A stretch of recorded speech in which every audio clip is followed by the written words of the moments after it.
All right, welcome everyone to another installment of Lead.exe, hosted by me, Nick Lozano, and Brian Comerford. And today with me I have Jensen Hendriks, who is from Candor Digital Media, who specializes in strategic ops. And we brought him on here today to talk a little bit about SEO. Welcome to the show, Jensen. Thank you, sir. Glad to be here, for sure. Thanks for joining us today. Thanks for joining us. Yeah. So if you could just tell us a little bit about yourself before we kind of roll into our SEO discussion, that'd be great. All right.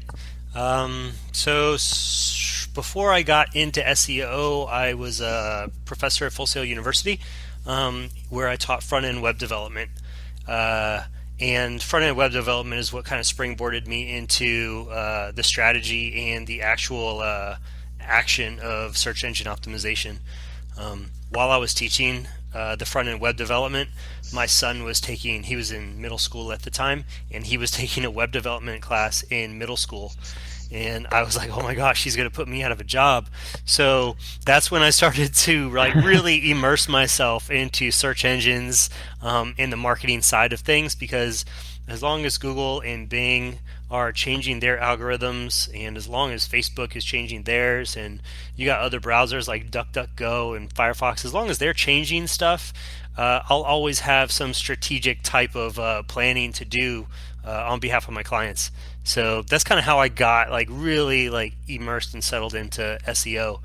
After leaving education for a little while, I then started my own agency, where we do specifically digital marketing and search engine optimization. So it's kind of where I'm at right now. No, perfect. Thanks for that quick rundown. I just kind of want to ask you, in general, what is search engine optimization? You know, I kind of always hear about it in terms from, my marketing team, my marketing folks. And when I think of search engine optimization, I always think of blogs and blog posting, and what tags are in WordPress. So I think from that perspective, could you just give us a short rundown of what search engine optimization actually is? Absolutely. So there's guys like me, and we have magic wands behind the scenes, and we do it all, and we don't tell anybody because we don't want anybody taking our work. No, that's me and Brian are the same, right? So SEO, search engine optimization, it's really exactly that. It's optimizing the content that is available on the search engine, and it's really honing in on the user's needs. We can all day claim that someone is going to search this term or that term, but we have to do a lot of strategy and research prior to any work on the website based on the demographic of the client. Because if that client's demographic is using certain terms, we really have to shed light on those terms through the content on the client's website or on their blog, like you said. Now there's a lot of tools to do it, but it's really enhancing the content so the client's work is found easier, for that matter, to get better rankings on the SERP page, the search engine results page. Yeah, so this leads me to my first question, Jensen. For certain organizations, of varying sizes, they might have a more mature marketing and communications division where they feel like they've got the capabilities to tackle this kind of stuff themselves. But for a lot of smaller organizations, they may actually be looking to their technology departments to solve this issue. And if it's traditional IT that you're going to submit a ticket and say, hey, improve our SEO, chances are it's not going to be done to the full extent. A lot of our expertise is turning things on and off again. Right? Yeah, that's tough because they're completely different fields. It's kind of like when I was in front-end web development, people would ask me Jensen, can you fix my printer? And I'm like, no, I can't fix your printer, but I could code you a website about printers. SEO and IT are completely that's apples and oranges, We have completely different educations, different expertise. So I could imagine how frustrated you might get when you have that support ticket in front of you. What I can say is that those larger organizations that have in-house marketing departments, they might have an SEO on staff that could do it for them. The smaller organizations that don't, a lot of times can't afford financially to bring someone on board and pay them as a staff employee to do that work. One, you get what you pay for when it comes to that, and then two, the company also has to consider the paid time off. They have to consider the insurance and all the taxes that come with having a new employee on staff. So usually, agencies, whether that's mine or somebody else's, can be a big benefit to those mid to small size companies, because you're usually getting a flat rate, usually an annual account or an annual contract, and you don't have to worry about PTO, you don't have to worry about sick days and things like that. So at the end of the day, it's really beneficial for the medium to small size companies to consider that role, and not try to pawn that responsibility off on an IT person or an executive admin, for that matter, when they're basically just doing homework, Googling stuff like, oh, this is how you do SEO, and then they do one thing, but really there's so much to it. So that's a big pain point for you, I could assume. Well, and in particular, I'm curious about, what are the questions that leaders should be equipped with to even understand to ask, from a business person's perspective. Websites, servers, laptops, it's all technology. And so if I have a technology challenge, I'm going to a tech guy. And so, again, that, the nuances between, who might be more of a digital media specialist versus someone who's an IT professional, that distinction might not be clear to many leaders. So I'm kind of curious, from your perspective, what are kind of those top 5 things that every leader should be equipped to understand when they're kind of stepping into your domain? So I think the first thing that comes to my head is you need to know your audience. So you're not doing SEO for yourself. You're not doing SEO for your team. You're not doing SEO because you think it's the right thing to do. You're doing SEO for your audience, for your consumer, or for your client. It's never about you. And a lot of leadership, they don't want to let go of the control. A lot of leadership, they're like, no, we helped build this website. We have a lot of time involved in it. This is what I think is best. Well, unless you have an education in this stuff, you don't know what's best. So you really are, you're catering to your clients, your user, your potential lead. So if leadership comes to you and IT, and they're like, hey, we need SEO done, it's a matter of like, hey, I could give you a ton of information about, all these servers that we have. I could give you, information about the cloud solutions that we use. I could give you information about cybersecurity, but I can't tell you who our clients are, right? I could tell you who our clients are because I could look it up in the database that is, being saved on our server, but I don't know who they are as people. I don't know how they're using the internet. And that's where an SEO, someone such as myself or anybody else that's in the field, we do that research. So we look and we see who is searching for these type of businesses and what terms are they using when they search. We have the outlets to sort out those demographics. Your job is not people demographics. Your job is technology demographics. And SEO is always about the people using the platform. That's, I think, the biggest thing that people get confused is they think that they know exactly what is needed until they realize that their clients are searching something completely different. For example, building a website and doing SEO for an attorney. Well, when I need copy from them and content from them, they give me a bunch of attorney speak, like a bunch of legal mumbo jumbo, right? Legalese, yeah. And then I go back to them and be like, we can't use this. We're going to have to revise it. Do you have time? I could spend a few hours with you. And they look at me like I'm crazy. And I have to explain to them, like, your potential client isn't going to type in any words that you just used. You're talking to other attorneys. You have to talk to guys like me, so we essentially have to, simplify what they're saying. So when people search the proper terms, they're finding this attorney's website. So to answer your question, Brian, that was really a tailed off and a little tangent. Sorry about that, because it's very common that happens. And it's important for leadership to understand that the IT professionals, the facility managers, the people that are all helping operations run at that business don't necessarily know who the client or the user is. And if you don't know who that is, you're not going to do an accurate and quality job when it comes to SEO. And that brings me to one of my questions is you deal with a lot of organizations, and maybe they're a business to business type entity.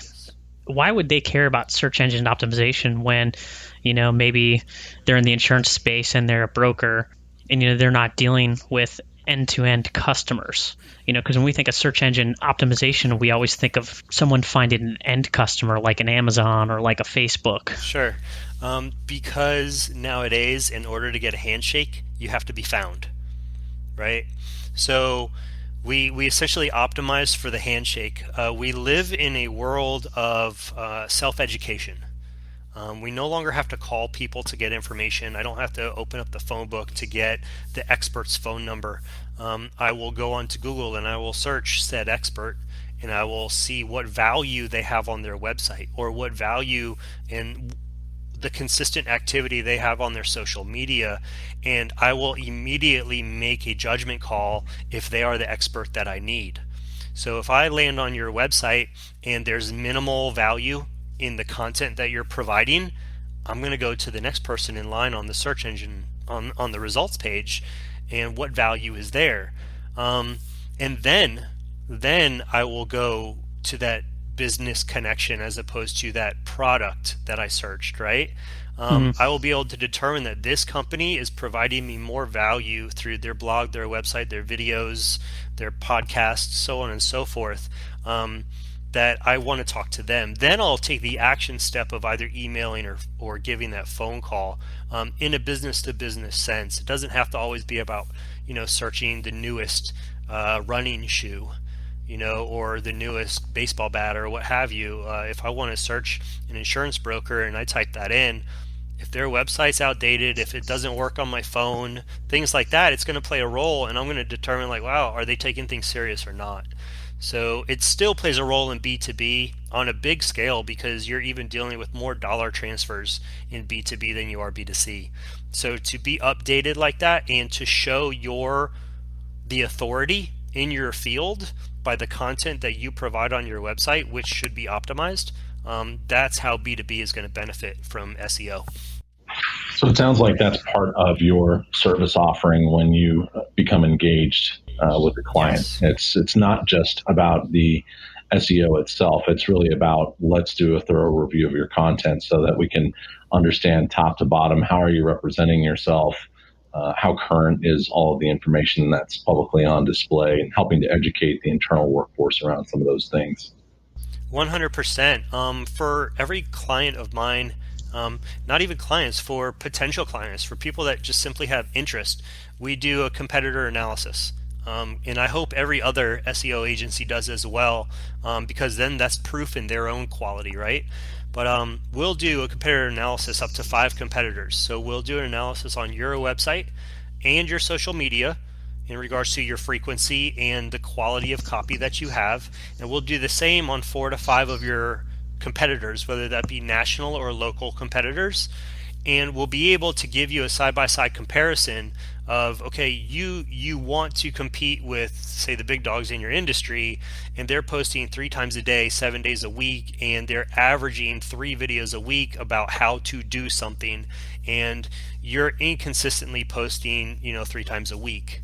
So if you want to play in the same league as them, we have to up the ante. So we break it all down, and then we kind of let the client determine how far they want to jump in. So they want to start off slow, get their feet wet, and ramp up to it, because some companies don't have the bandwidth to come up with that much copy or that much content. So we do that breakdown, and then we kind of see what the client wants to do in regards to getting started, if they want to ease in, or if they have the bandwidth, like, let's just go after them right away. And then it's like full steam ahead on the SEO and the optimization of all their content. So Jensen, it sounds to me like a lot of your initial engagement is sort of managing up to an organization's leadership, helping to educate and inform, Yes. and get them, get their perspective oriented in the right way. Going the other direction, how many organizations tend to approach you where many of the things that you've already described are already an inherent part of their strategy and may also be part of the intent of the organizational leadership, that they know that they've already kind of gone part way with what they can do with SEO and web presence, and now they really want to drive it from a leadership perspective with an inherent underlying strategy. Not a lot. Not a lot of companies have approached us in regards to like, hey, we got this far. Can you help us, break that plateau? And I think the reason why is that, we're 2 decades into the internet, like really being like wide use. That's really, it's still in its birthing stage. We really haven't even tapped the surface of what the capabilities are. And even if we have tapped the surface, a lot of these major corporations, mid-sized corporations even, have lasted the past, decade and a half on previously existing ways, protocols, and systems, and they haven't needed marketing. Like, we've been doing great for 50 years and we've never had to hire a marketer. Like, why do we need you now? Why do we need SEO? We've been doing this for this long. And it's a matter of sitting down and doing that competitor analysis and saying, well, you've been in business for 50 years. This company's been in business for 10 years and they're toasting you, because they hopped on that SEO or that digital marketing train right away. The harder part is dealing with senior leadership, those owners that have had their nose in the books for a really long time that aren't web or tech savvy. That's where a lot of the education does come into play, just because they're unfamiliar, and it's actually scary for them. They're like, we have to trust our 30, 50-year-old company in the hands of social media engagement. That's crazy. So the education is tough. It's a lot of meetings, and it's a lot of dedicated time and understanding that the people that we're talking to, they've never had the budget for an SEO person, or they've never had the budget for a digital marketer. They don't understand how engagement on social media can attract people in search engine result pages. They don't understand that stuff. So walking them through and simplifying it for them so it doesn't seem so daunting. But not a lot of people come to us that kind of got the ball rolling and need us to carry it the rest of the way. Usually they're coming to us and it's just like, look, we need someone to do it. Can you? And then it's explaining like, yes, we can. And then they get scared, and then they see the proposal cost, and they don't understand why it costs so much. And then you explain, and it's quite a nurturing of that relationship in the education space. How much of your process includes trying to translate that into some type of ROI model so that there are some clear indicators for decision makers and leadership who they're going to be on the hook for a price tag that they may not have been prepared to stomach? Yeah. And they want to know what the return on value is going to be for the engagement. Yeah, that's always a tough one too, because the sticker shock is sometimes crazy, but then when we have that conversation, we've already nurtured the relationship, and we've gone through the education portion, and we've given them case studies, and we've done the competitor analysis. And then when they're finally ready to like commit and be like, okay, we really want to talk about budget, and let's talk about this contract you have, and they look at the price and they're like, what? They're like, I could hire someone to do it for me. And then it's just a matter of explaining like, no, not really, because what we're doing for you is the SEO, and the distribution. So if you want, you could hire a CMO, a chief marketing officer. That chief marketing officer is going to need to delegate the SEO stuff to a person that does SEO. And then the person that does SEO, when they're done, they have to let the social media strategist take over for distribution. And I mean, the ball just keeps rolling. By the time you're done, you're hiring 5 people. So it's a lot easier for those companies to just be like, can you guys just do it all? And it's a matter of those companies to be honest. Like, some companies they'll be like, yes, we could do it all and figure it out as they go. There's some companies that are staffed and equipped to handle it. So, but that's a tough, Brian. That's a tough conversation that we always end up having with leadership, because again, a lot of times they've never had to do this before. So they're really, it's a very scary rabbit hole for them. Now, I'm curious. I'll ask you a question because we kind of get this a lot in IT. It's you'll bring up the topic about some new technology or some new thing. How much pushback do you get? When you're talking to new clients, when they're like, "You don't understand our business. It's a very difficult, complicated business. You couldn't possibly apply this SEO technology to our business because it's just too complex and too regulated. It's not possible." Yeah. So I have gotten that before. And those are tough conversations also, because I just want to be like, bro, really? It's research. But you can't do that. You have to kind of respect the hierarchy there. But it's a matter of assuring them that you're not just providing a service, but you're maintaining a relationship. I tell almost all of my clients, with the exception of the ones that are just like, Jensen, can you please just do it? I don't talk to me in 30 days with a report and we're good. Otherwise, majority of my clients, we're having conversations. The more you can educate me about your field, the better I can be of service to you. At the end of the day, I'm a servant leader. I empower my team and I empower my clients. And businesses pivot. When maybe 10 years ago, everything was like hardcore Dell servers, and now, people are looking at Microsoft Azure, for their cloud solutions. So as businesses pivot, I have to be agile enough to pivot with them. So I really pride myself, my team prides themselves on the relationships we have with the clients, and the fact that, look, if you're stressed out at 11 o'clock at night, you want to send me a text message, I might not answer it till the morning, but I want you to feel comfortable enough to say, hey, Jensen, I know I approved those 5 blog posts already, but I don't publish them yet. I want to look over them one more time. And that's cool. We understand the changes of things, and as long as our clients know that you assume that we can't figure it out and we can't do the optimization on your website, well, we can if you're willing to work with us. It's more of a partnership than just we're a service provider. Mm-hmm. So that's kind of how we get through to the tougher clients that insist that nobody can do it but them. It's a relationship, it's a partnership. Yeah. I can totally believe it. And I have one question for you. You brought up a good point. You said something about a company blog. I've heard conflicting things about whether you should have a blog, whether it should be on the same website or it should be on a subdomain.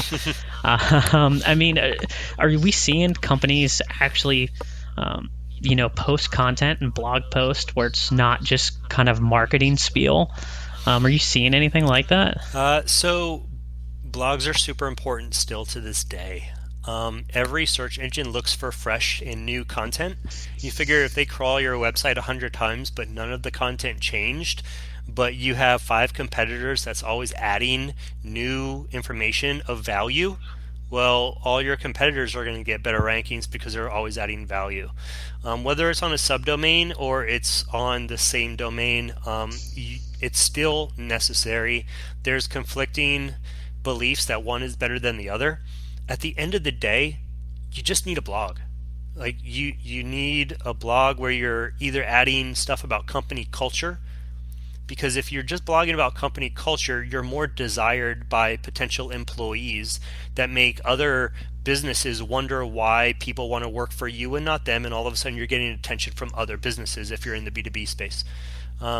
To blog about your the business itself or the services you provide is important as well.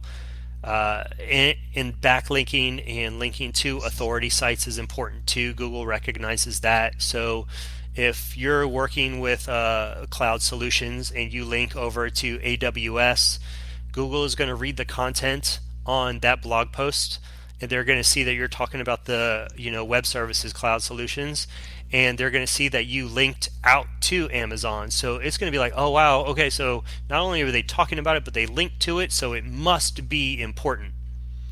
All of a sudden you get authority on that.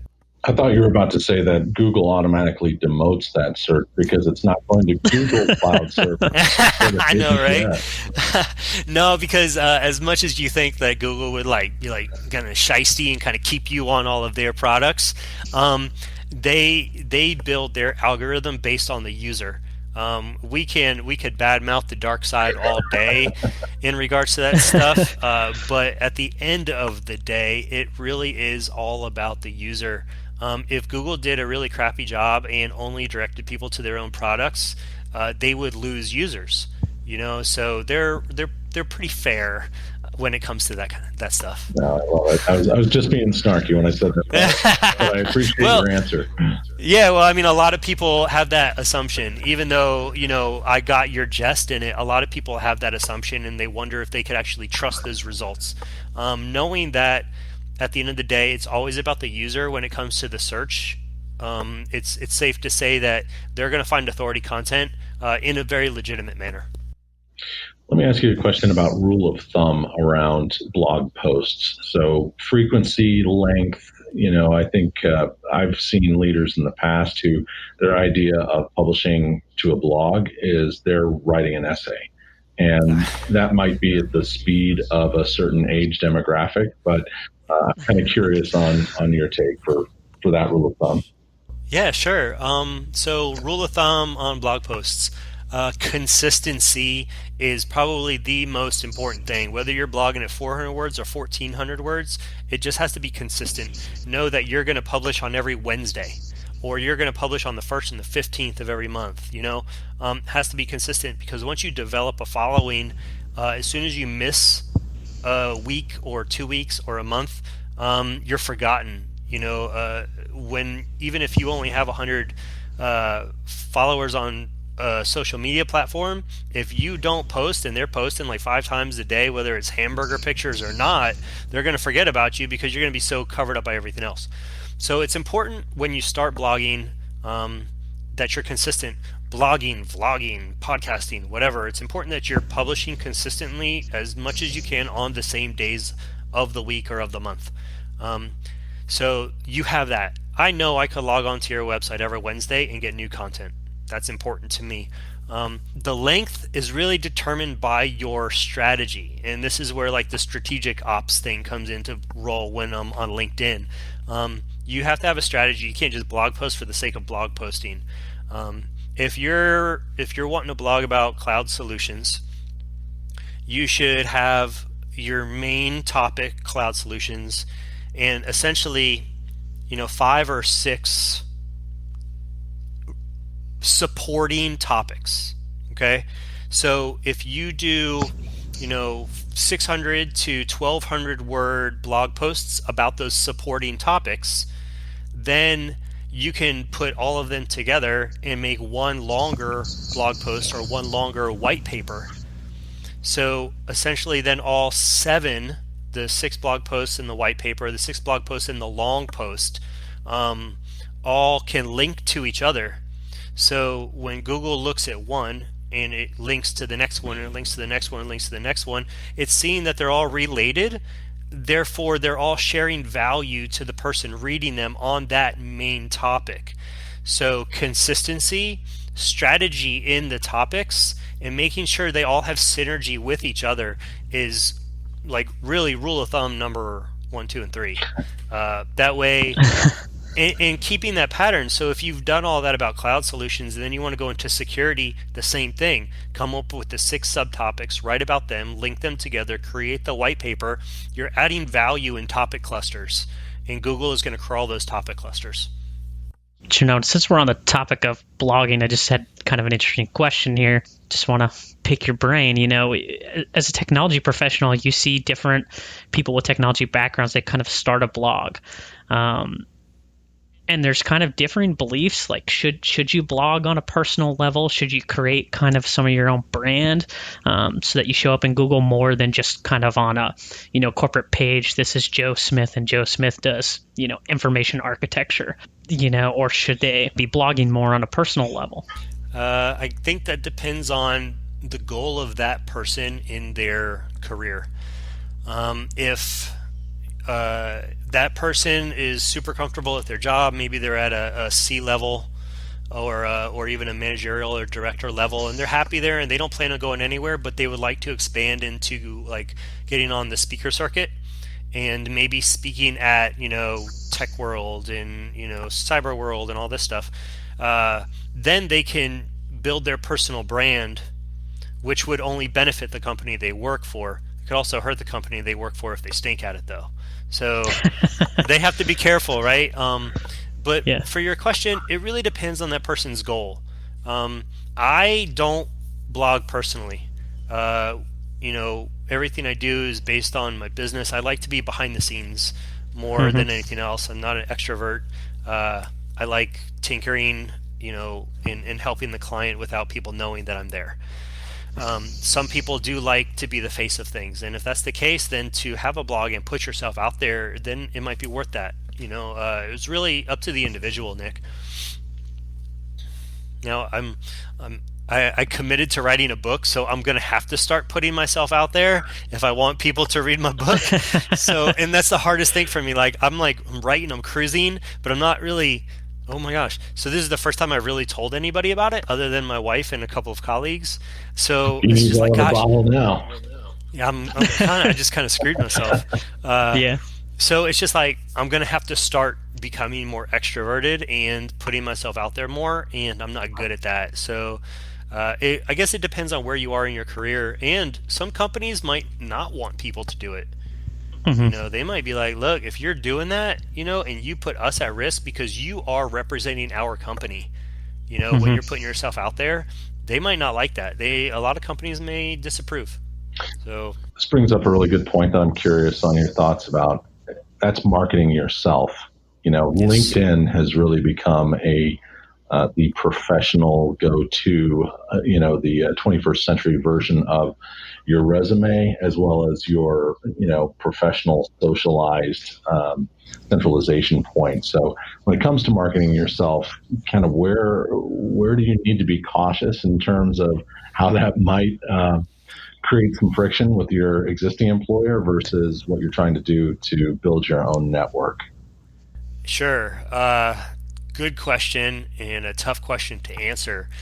I think just out of saving face and respecting the company that you work for and that your career is in, that should be a conversation between the individual and their management, simply out of respect. If you're out there and you're building your LinkedIn and you're building this personal brand, is your company in fear that you're going to leave, or are they empowering you to do so in building that brand? There's a real gray area there in regards to how some companies would perceive that. However, I empower my team to put themselves out there. I give them ownership in their projects. If they come to me with an idea, I'll never shoot it down. I may have a rebuttal, and I may ask them to do more research and bring more proof to me, but I'll never shoot it down. I'll let them figure that out. And we might try it for a client, or we might try it on behalf of the Candor brand to see if it works. I believe in empowering the team, and I would hope a lot of other employers would as well. However, if you're unsure about that in your own workspace environment, you might want to talk first. Like, hey, boss, I'm going to be putting out a video blog on LinkedIn, probably going to do it once a month, and I want to talk about this. I promise there's not going to be any conflict of interest. I absolutely love my job, but this is something I want to do just to build my professional network. They might be great. Okay, go for it. Thank you for bringing it up. I respect the fact that you did so. Just to kind of CYA, right? You just want to be careful. You don't want to burn bridges. So personal brands and business brands are tough, especially when you're wanting to do it on your own. It's kind of difficult. That's great. So next part to my question, Jensen, let's say you get the green light from your boss, and now you want to take some of your own principles that you've shared with us on SEO and apply it to something like LinkedIn. What are some of those tips and tricks for someone who is trying to market themselves? plan. You can't just jump on there and start selfie videoing yourself talking to, the LinkedIn world. Oh man, there goes my plan. Man, Nick, you and I, we could talk sidebar later. I'm gonna do 360 cam everything. So my suggestion would be, you need to have a list of talking points. Like the topic clusters for blogging, you need to have that for what you're going to putting out on LinkedIn, whether that's a video or whatnot. And then you have to strategize, how that's going to flow as you post. So what me and Katie were doing with our podcast, we would record like 6 of them before we published one. That way, if she's sick one day or I'm sick one day, we still have backups, right? So if you just jump feet in first and you're like, hey, everybody, look at me. This is what I do. And I'm going to be sending you a whole bunch of great stuff. Follow me on LinkedIn. And then 2 weeks later, you're not posting anything. Well, you kind of just hurt yourself. So it's important to have a game plan and have a calendar.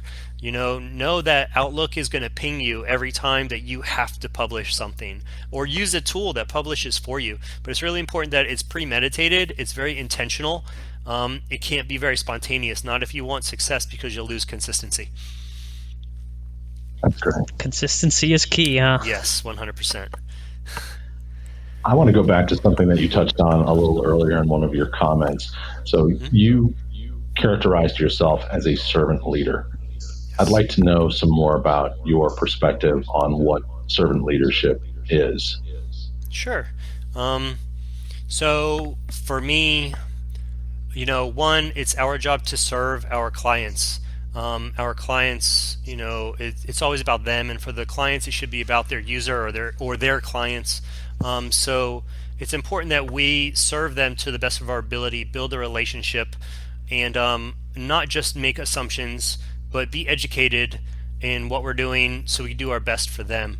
In regards to being a business owner and working with a team, I believe that's about empowerment. I believe, trusting. If you hired somebody that you're not willing to let them take ownership in something, maybe you shouldn't have hired them. I really believe that the team that I have, I can 100% trust to make decisions. Understanding that there is going to be failure, but failure can be rectified. It can be fixed. It can be learned from. And I think that's really important. So if one of my team, they need a little bit more education in something, I want to be able to serve them. I want to be able to provide them with that education or an outlet to do so. If one of my team wants to leave because they see greener pastures and they want to try something else, I'm going to help them do so. I'm going to either help pave the road or make it easier for them to do so. I really believe when you can serve and you can help people better themselves, you become a better person for it. It's kind of just how I've been living, my life is if there's room for all of us to be successful, Brian, there's enough people in this world, there's enough businesses in this world that everybody can be successful.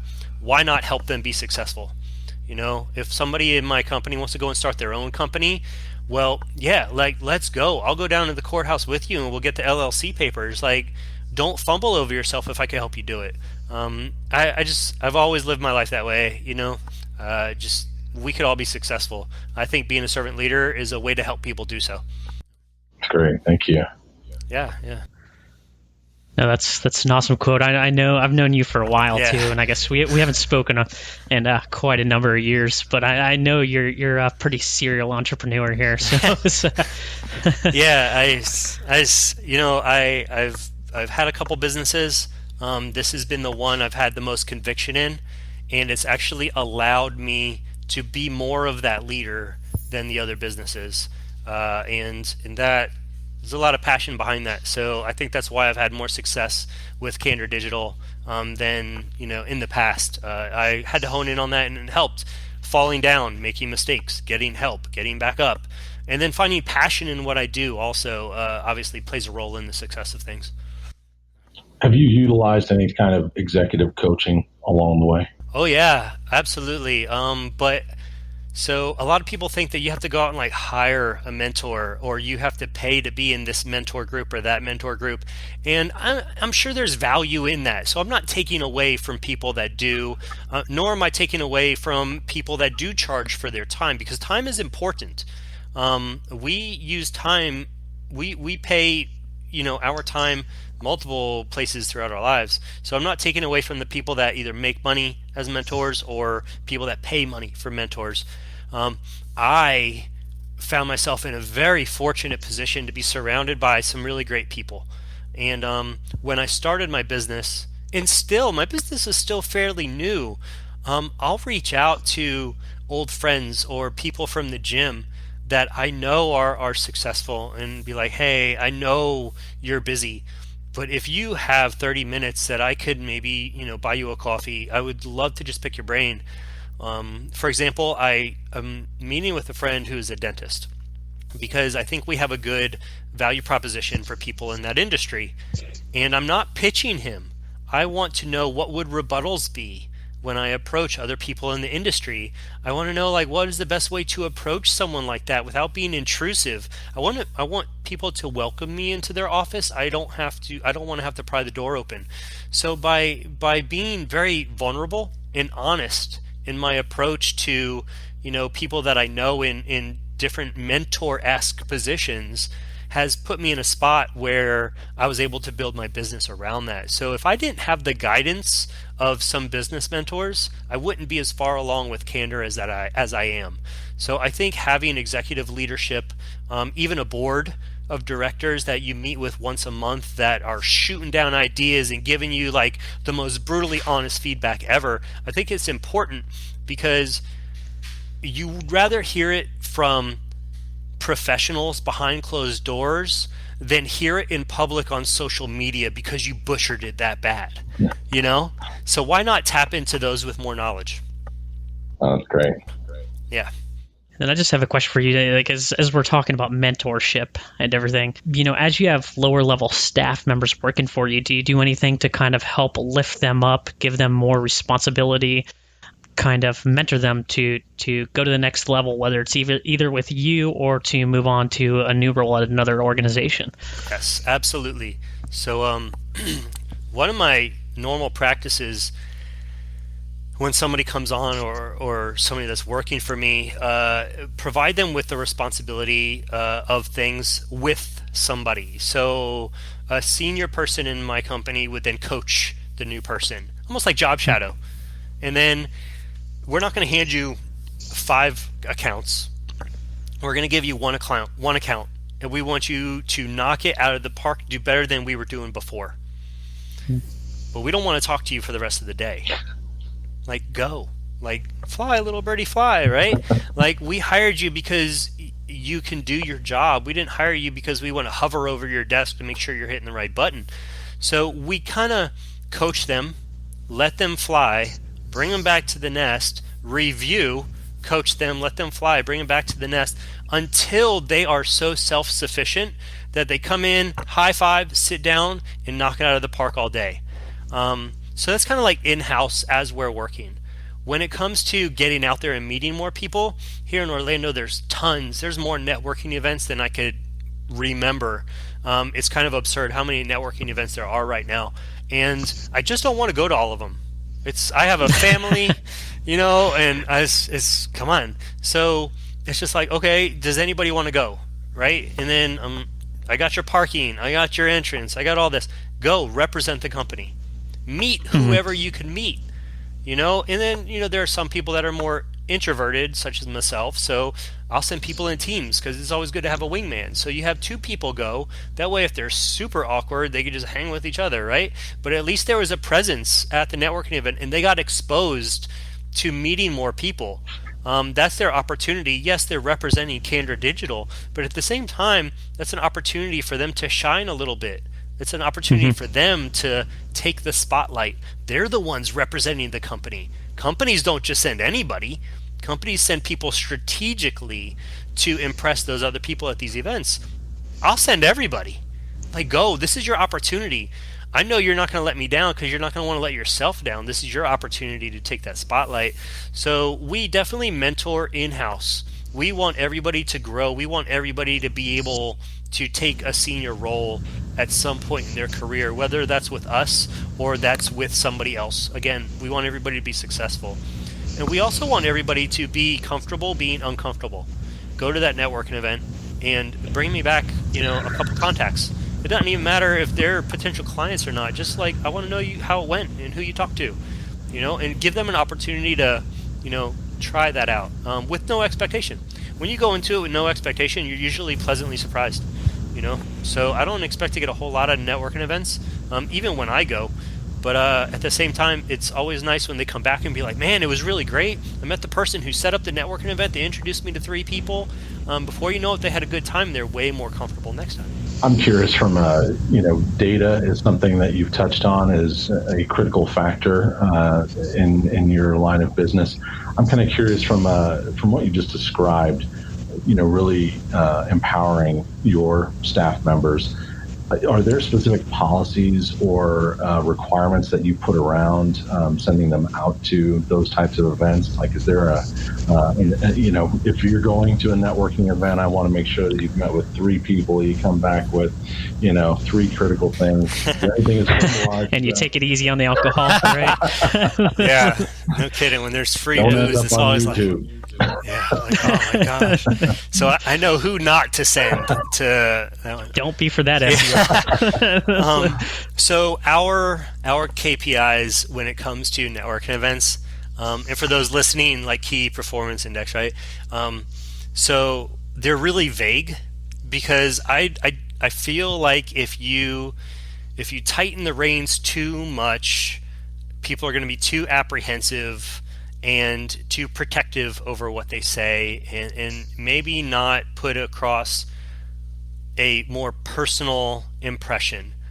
And if you're, in my opinion, now I'm not speaking for anybody else but myself, but if the reins are too tight, they're going to be too scared to say the wrong thing and might not say anything.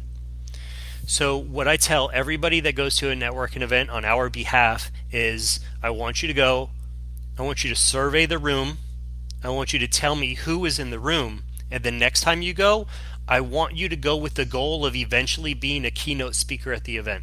Go, and who is the audience? Tell me who the audience is, right?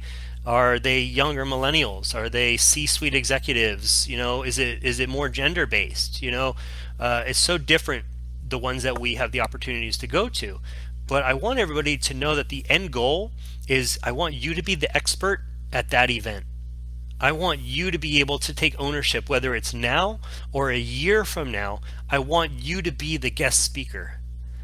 So know the audience. Can you cater to the audience? If not, when you come back, who at Candor can cater to that audience? And let's make sure they have that opportunity. So knowing the target market is important, and having a goal. If you're going just to collect business cards and, like you said, have a couple beers, well, it's kind of silly, because you might get a business card, but that doesn't mean that you're going to get them as a lead. You might be their lead. So that doesn't mean anything to me. That's true. Right? That doesn't mean anything to me. What means something to me is that you become the expert. So every time you go, you're like, oh, hey, Sue, how are you doing? How's everything over at Candor? I was talking about you the other day because somebody had a question about SEO. I'll be sure to connect you with them. That's what I want. I want them to have such a brand presence that they become the authority. And if I put too many constraints on that, they'll be too apprehensive to do so. So that's our goal with networking events and who we send. That's great. Thank you for that. Yeah, absolutely. And then let me just reel us back in here for 1 second to back to SEO. SEO. Back to SEO. Yeah, just for 1 second so I can hit my last one. Kind of over the years, as marketing's kind of evolved, and things have come along like Salesforce and HubSpot and Pardot and Marketo. IT leaders have kind of been merging closer and closer to working more and more with the chief marketing officer, or digital strategist, or however we want to term that. We find ourselves working with those individuals more and more. Is there anything that you think that people as IT leaders can do to kind of help the chief marketing officer or digital strategist kind of prepare and, get those CRMs in order, get Pardot sending out marketing automation, to kind of help that be successful?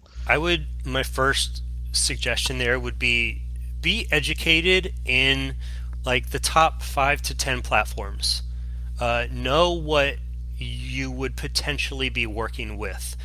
Just because you're using Salesforce now doesn't mean that the next CMO is going to be like, no, we're moving HubSpot, right?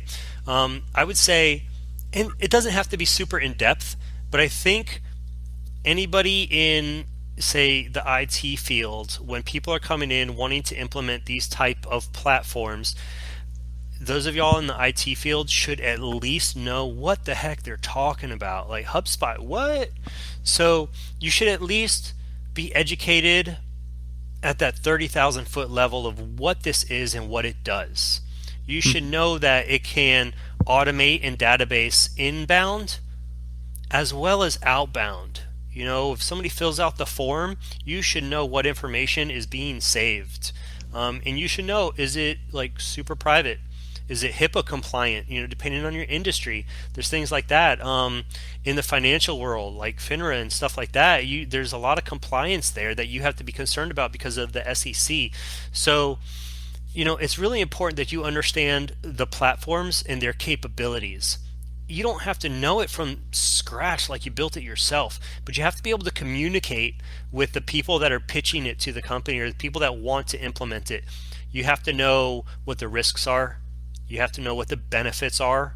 And if you could do that, you'll have a much better relationship for the CMOs or with the CMOs that are trying to bring these platforms into the company, because you're going to get CMOs that are super stubborn and they're like, no, I grew up on HubSpot. I knew about HubSpot when I had a pacifier. We're using HubSpot. And you might be like, no, Marketo, I want to use this. And they're like, nope, this is how it is. They put me in the C-suite position. You have no option, buddy. We're doing it. So it's important that you understand if there are risks, what they are, how to circumvent those risks, how to protect those risks, things like that.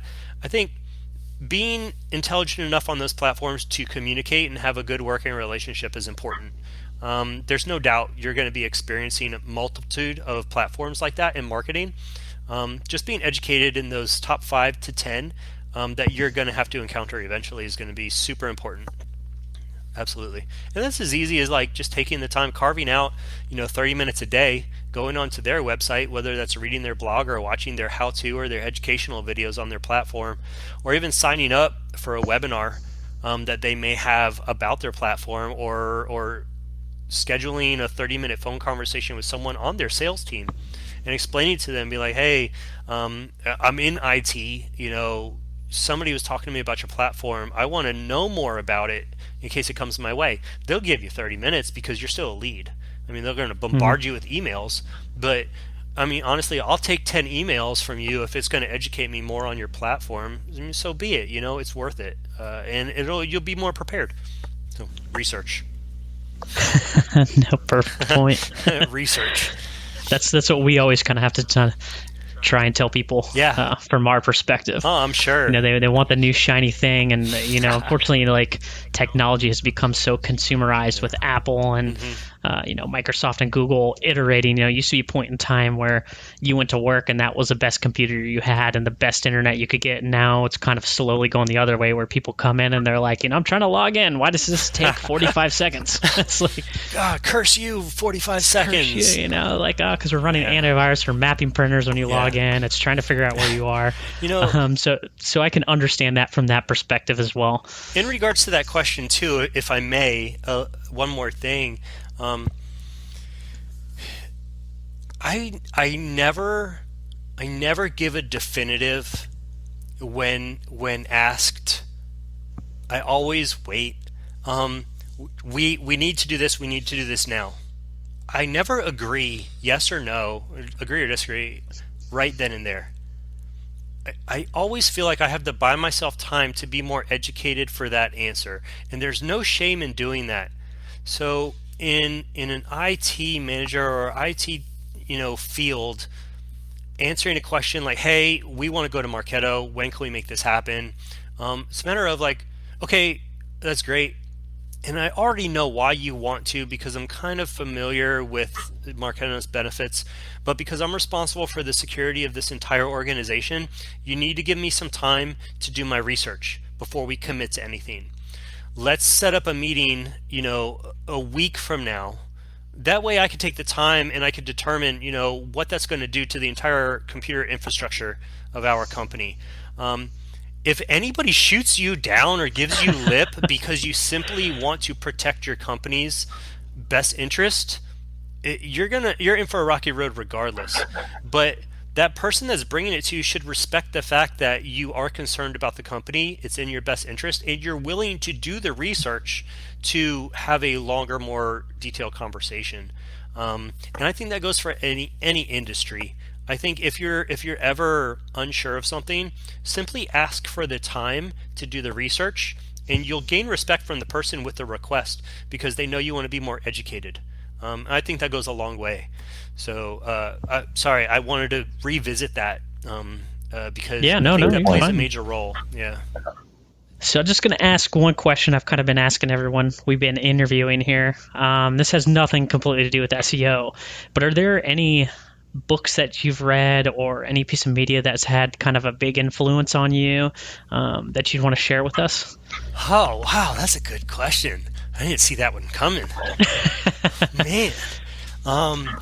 Books that I've read, it's funny because it doesn't have to be a book or just like some blog posts. I'm a big audiobook guy, right? So I'll like audiobook and I'll listen to that on my drive or podcast on my drive and stuff. Let's see. There's a book called Lost and Founder by Rand Fishkin. He was the CEO of Moz. So anybody looking to like get into SEO or do some self-research, moz.com. I have no affiliation with them. It is just like a wealth of knowledge when you log onto their website. He was the CEO and he has since left Moz and started his own company called SparkToro. He published a book called Lost and Founder. It's worth the read for anybody, whether you're interested in SEO or just business or agency work. Fabulous. Another person that I listen to a lot and read his books is Jocko Willink. I kind of got that sense from you when you were talking. Extreme ownership is huge. I mean, I can't speak enough about his books. And see, Brian, you need to read that. I bought Brian that book. Oh I don't know my if he's read it yet. Brian, get on it. After you read it, we'll have to have another like one of these. And if it does, it's not a podcast. That's okay. But we have another phone call after you read it. Game changer. So that and there's a podcast called Marketing School, and it's by Eric Sue and Neil Patel. They're like 6-minute podcasts. So if you have a 15-minute drive, you could break through 3 of them and get out of your car like, oh my gosh, I got to revisit all of that wealth of knowledge. So I think those are my 3 off the top of my head. The Lost and Founder is the most recent read of mine. Jocko's, I revisit that quite often. I dog ear places and I'll go back to some things that he's said. And I listen to the Marketing School podcast all the time. For me, I've been in SEO for quite some time now, and it's just like it's easy to forget something that's just fundamentally sound, and I'll hear it on there, and it's just like, right? It's like wake me up and be like, oh my gosh, I need to put that into my system, So it's like if I'm doing A, B, C, and D, I need to include this as well. All of those are really great outlets for people just to gain a little bit more knowledge and information for sure. No, some good stuff. I'll give you another recommendation here with your Lost and Founder. Yeah. There's a book called Creativity Inc. Yes. by Ed Catmull. I don't know if you've read that. Yep, I have. But that's a very good book as well. Yeah, that's the one with Buzz Lightyear like silhouette on the front, and he's doing this thing, right? Oh yeah, and he goes all the way through from randomly being a PhD student to being at Skywalker Ranch randomly. It all seems like it was just random for him at some point. What in the world? Like, what kind of life are you living, bro? Yeah, that's a great book for sure. Yeah. So, yeah. Do you have any questions there, Brian? No, I really appreciate the time that you spent with us, Jensen. I think we've touched on a lot of really cool topics here. And, I think we're due for some conversation outside of the podcast as well. Absolutely, man. I'm really grateful that you guys contacted me, Nick. It's been a long time, and man, hey, no problem, man. This is I exciting. remember from the Muay Thai days, man. I still got that shirt. It's, yes, it's kind of small now. But that's great. I still teach it. I know. Next time in Orlando, I'll have to get down there and come see you. Please do. I train jiu-jitsu mostly now, but Sweet. I know you're at Gracie Baja. Yep. And Brian's wife is actually Thai, so he knows a little bit about Muay Thai there. Yeah. That's awesome. Sawati. Yeah, man, I'm really grateful. And y'all are probably going to go back and listen to this and be like, wow, he talks a mile a minute. He doesn't use punctuation. It's just like one run-on sentence. Sorry about that. No, you're completely fine. So, if people are looking for you to reach out to you, how can they find you? Super simple. Usually, so Instagram, Twitter, LinkedIn, it's like at Jensen Hendriks. You just got to make sure you're spelling my name right. Yeah, I know. I'm guilty of not spelling it correctly. Everybody does, bro. It's either Jason, Justin, Jansen. They never get my first name right, and if they get my first name right, they don't get my last name right. So, but it's at Jensen Hendriks. If you want to look at my company's website to see if it's as crazy as I am talking, it's candordm.com for digital media, candordm.com. And my email address is just the letter J, at candordm.com. So you could email me if you want. Like, hey, I'm spelling your name wrong. I can't find you online anywhere, so email me. Well, hopefully your SEO is up to date, and you just start typing, it's right? So It's like, funny. did you mean? Honestly, bro, Nick, I'm telling you, man, it's like the cobbler's shoes. Yeah. Like the cobbler can like fix everybody's shoes in the entire town, but his own are like tattered and torn. So it's like I'm looking at my own website. I'm like, oh, I'm slacking so bad, but all my clients are on point. So it's just like, oh, it's so frustrating. But hopefully people can find me though. Yeah. Sounds like you've got an internal Apollo project for some of your younger team members, maybe. Well, it's funny because I just revisited the podcast with Katie, and we are sitting on probably 20 blog posts to publish. Because again, it's consistency. So we've been writing SEO blog posts in topic clusters, and I'm scheduling them to publish on the same day, every week, every month. So we're basically 2 months ahead on our repository on blog posts. So then by the time we're done with those 2 months of blog posts being published, we have 2 months more. So yeah, it was a bit. So last month I sat down with my team and I'm like, guys, like, we're doing all this for our clients. We need to do it for ourselves. So everybody kind of took a topic cluster and they owned it. And I basically just do the proofing, and we're going to start launching March. Everything's going to be going live. Yeah. Awesome. And your podcast again, that's Garage Weights and Business Takes, yes, right? Man. Yes, we have such a good time. Yep. Garage Weights and Business Takes. Me and Katie work out with each other. We completely drain our energy. And we sit down usually on the floor or on a bench, exhausted, and talk about how our business has been going and what we could do to improve it and what's working and what's not. So yeah, it's good. Well, next time I swing down that way, I'll probably have to stop by and make a guest appearance on your podcast. You know you can't be on our podcast unless you work out with us. Oh, I can work out. I can do that. Done. All right. Guys, thank you so much for having me on. I really am grateful. It's been awesome. Same. Right back at you. It's been awesome. Appreciate it. Thank you. You got it, man. Thank you.